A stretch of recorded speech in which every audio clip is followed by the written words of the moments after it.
Good morning, everyone, and welcome to the class. Today, we will start the chapter 8, that is Confronting Marginalization. How to confront marginalization.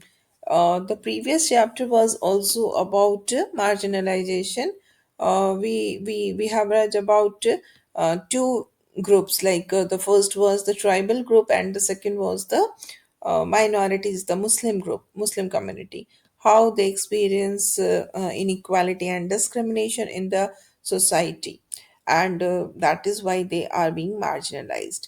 But what we see that these groups, uh, they have fought, they have protested, they have struggled against being dominated by others. They have struggled against being marginalized, and they have made so many attempts to overcome this situation. They have adopted so many strategies, like self improvement, and education is one of the most important strategy adopted by these communities.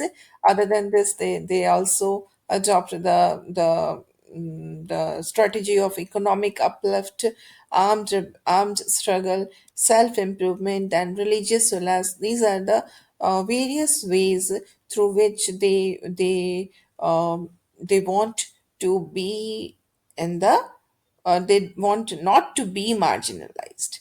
And in all cases, we find that what kind of what kind of a strategy will be taken by the community is decided according to the circumstances.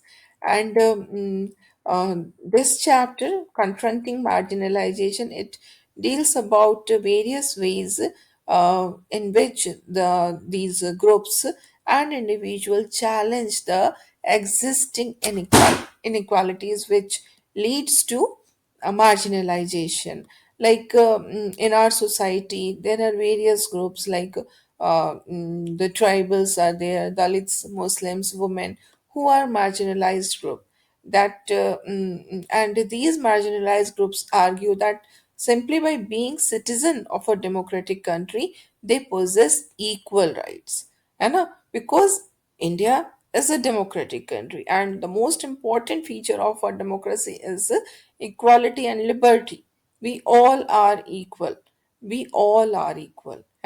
So we all are citizens of the country. We all must have equal rights. This is the main source, main basis upon which we any person can fight against inequality.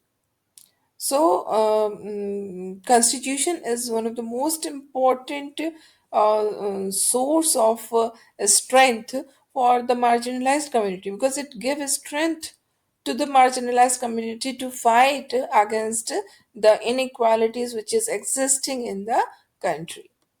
So, how we see that how rights are translated into laws to protect groups from continued exploitation.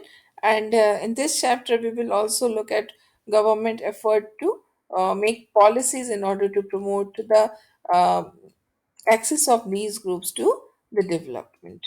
Okay, so now we just start with our fundamental, right? You are very much aware, very well aware of the constitution. You have learned in the first chapter of the book, and the constitution is a rule book, and it contains of so many rules. And we find that one of the most important feature of our constitution is fundamental rights. Our constitution gives us fundamental rights, है ना? And these fundamental rights are very much important part of the constitution, and these rights are given to all the Indians equally.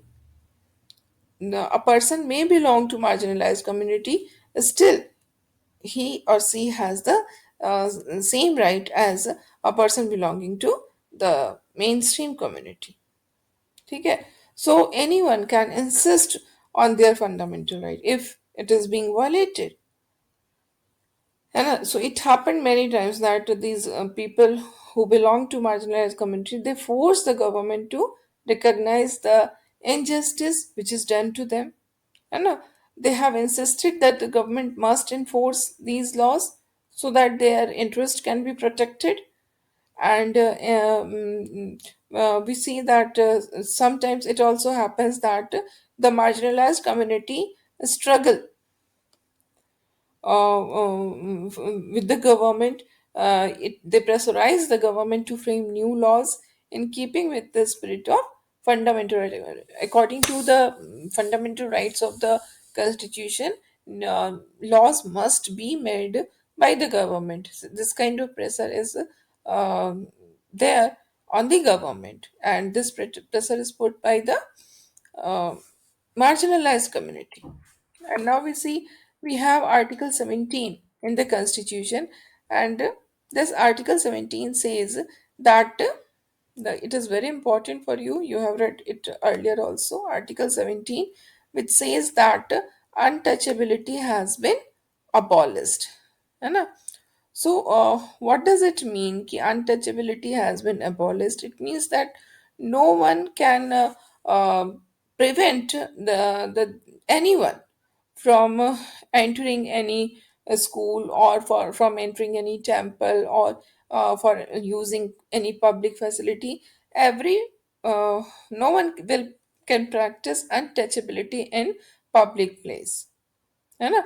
If anyone practice untouchability in public place, then the person against whom this kind of practice is done, he can take the he can go to the judiciary, because our fundamental rights are being protected by the judiciary, as you have read in that chapter, judiciary.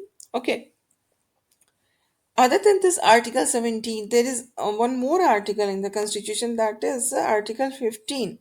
And this Article 15 says that no citizen of India shall be discriminated against on the basis of religion, race, caste, sex, or place of birth. है ना?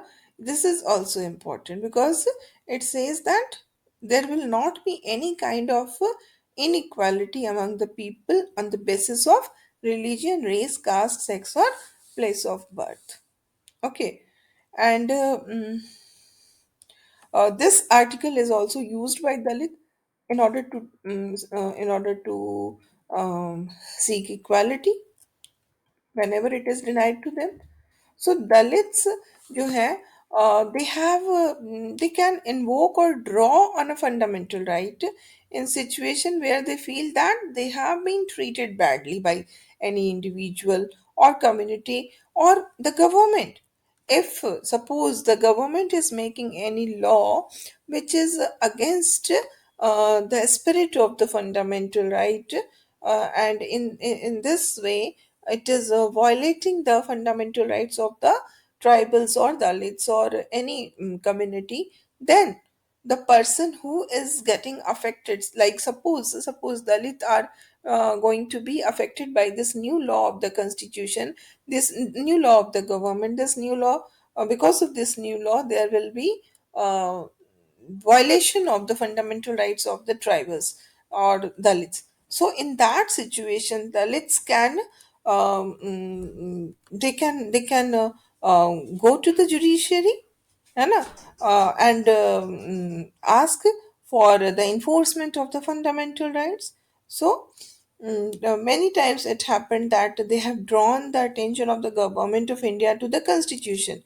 They have drawn the attention of the government that they are not following the constitution properly, है ना?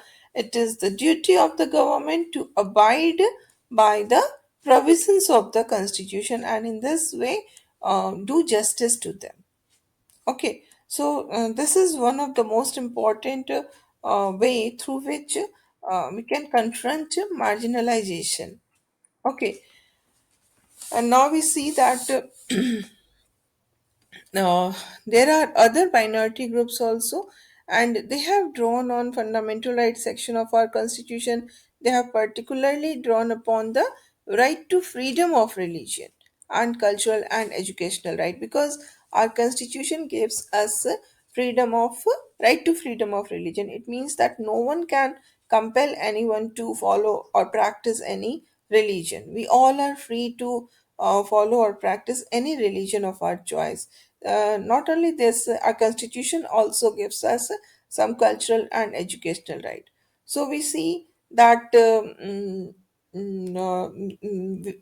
we have such minority communities like Muslims and Parsis, and by this cultural and educational rights, we find that the Muslims and Parsis, they have the right to open any educational institute, so that their culture can be protected and promoted.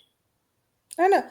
And the government can also not deny any financial aid to these institutions, uh, according to the constitution. So this is also very important in order to protect the interest of the minorities. And we see now laws for the marginalized. We know that one of the most important function of the government is to make laws. And what is the purpose of making laws? There are many purposes in order to many times um, in order to implement the provisions of the constitution, the government makes laws. In order to maintain law and order, government makes laws. है ना? So government makes laws many times to protect the interest of the citizen. And we see that this is one of the most important way through which the government can protect the interest of the marginalized community. So we see that many times government make laws, government formulate policies for the upliftment of the marginalized community in our country, and the government, many times the government also set up committees, like we have seen in the previous chapter, that in the year 2005 the government has set up this Rajendra Sachars committee in order to examine the economic, social, and educational condition status of the Muslim community. So these are the various ways. Then government also undertakes surveys. Through surveys also, the main purpose of the government is to know the condition of the particular community in the country. The community is able to get the benefit of the development or not. Through these surveys, it becomes clear to the government, and accordingly the government formulate policies. The government makes an effort to promote the condition of the marginalized community. And the most important function of the government is to promote social justice, because we find that the constitution contain so many provisions. The constitution contains so many provisions which says that there should be equality among the people, and the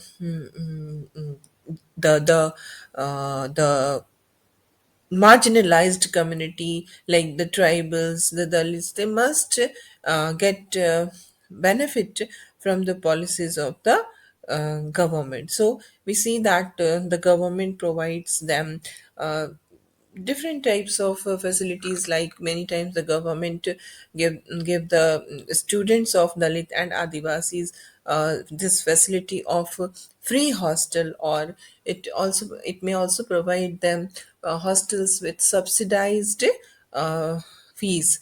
So these are the various ways adopted by the government uh, in order to uplift the condition of the